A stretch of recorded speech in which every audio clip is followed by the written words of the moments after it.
સુરતના ઉધના વિસ્તારમાં આવેલ પવન નર્સરી સ્કૂલ ગણતંત્ર દિવસની ઉજવણી કરવામાં આવી, જેમાં નાના ભૂલકાઓએ જુદા જુદા સાંસ્કૃતિક તેમજ નાટ્ય પ્રસ્તુત કરી મહેમાનોનો, વાલીઓનું તેમજ શાળા કર્મચારી વર્ગનું ધ્યાન કેન્દ્રિત કર્યું હતું. રોલ જે આપનું નામ, આ કઈ સંસ્થા છે અને આજે કયો તહેવાર ઉજવી રહ્યા છે? મારું નામ છે ડૉક્ટર બીએમ પટેલ. હું એમડી છું અને આ સંસ્થા અમે પવન પ્રાથમિક અને સેકન્ડરી સ્કૂલ છેલ્લા 20 વર્ષથી ચલાવીએ છીએ. આજના 75મા પ્રજાસત્તાક દિને હું આપને અથવા દેશવાસીઓને શુભેચ્છા પાઠવું છું અને બહુ અભિવાદન કરું છું. આજના દિવસે અમારું સંવિધાન, અમારું પોતાનું સંવિધાન અમલમાં આવ્યું, એની ઉજવણી રૂપે આજે અમે અહીંયા ભેગા થયા છીએ.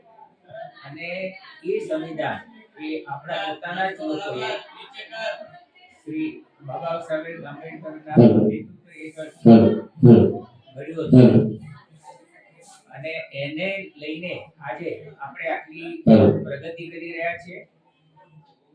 ભારત દેશે છેલ્લા 74 વર્ષમાં જે પ્રગતિ કરી છે, આપણે કૃષિ ક્ષેત્રે, આપણે સંરક્ષણ ક્ષેત્રે, આપણે શૈક્ષણિક ક્ષેત્રે, આપણે એટલી પ્રગતિ કરી છે કે જે અત્યારે આખા વિશ્વ આપણી નોંધ લઈ રહ્યું છે અને આપણે વિશ્વગુરુ થવા તરફ આગળ વધી રહ્યા છીએ. ફરીથી એક વખત આજના દિવસથી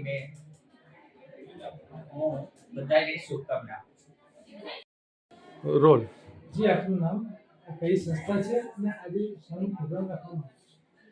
જી નમસ્કાર, મારું નામ ડૉક્ટર પવન ડી પટેલ છે. હું એમડી મેડિસિન છું અને શ્રદ્ધા હોસ્પિટલ મલ્ટી સ્પેશિયાલિટી ખાતે હું પ્રેક્ટિસ કરું છું.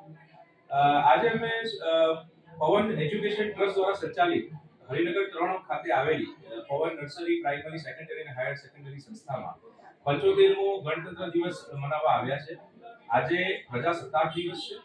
પ્રજાસત્તાક દિવસ એટલે કે જ્યારે 1950ની સાલમાં આપણું સંવિધાન અમલમાં આવ્યું અને એ સંવિધાન એ ભારત દેશની આત્મા છે.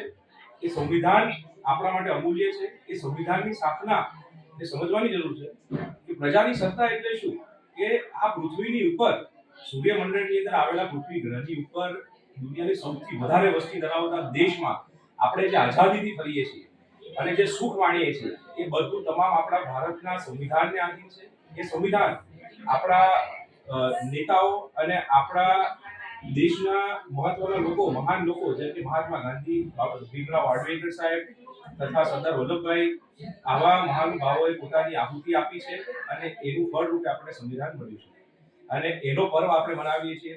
છેલ્લા 74 વર્ષોથી ઉત્તરોત્તર આપણો દેશ પ્રગતિ તરફ જઈ રહ્યો છે. આપણે ફક્ત પ્રગતિ નહીં, આપણે સાંસ્કૃતિક આઝાદી તરફ પણ જઈ રહ્યા છીએ અને હું આશા રાખું છું કે તમામ દેશવાસીઓ આ સંવિધાનનું રક્ષણ કરશે અને ઉત્તરોત્તર એનું મહત્વ પણ વધારશે અને દેશ અને દુનિયામાં આપણો ડંકો વાગશે અને ડેફિનેટલી આપણે વિશ્વગુરુ બનવાના જ છીએ, પણ એ આપણો પરચમ કાયમ માટે બુલંદ રહેશે. એવા શુભાશીષ સાથે હું સમગ્ર દેશને આથી 26 જાન્યુઆરી 2024ની શુભકામનાઓ પાઠવું છું. જય હિન્દ.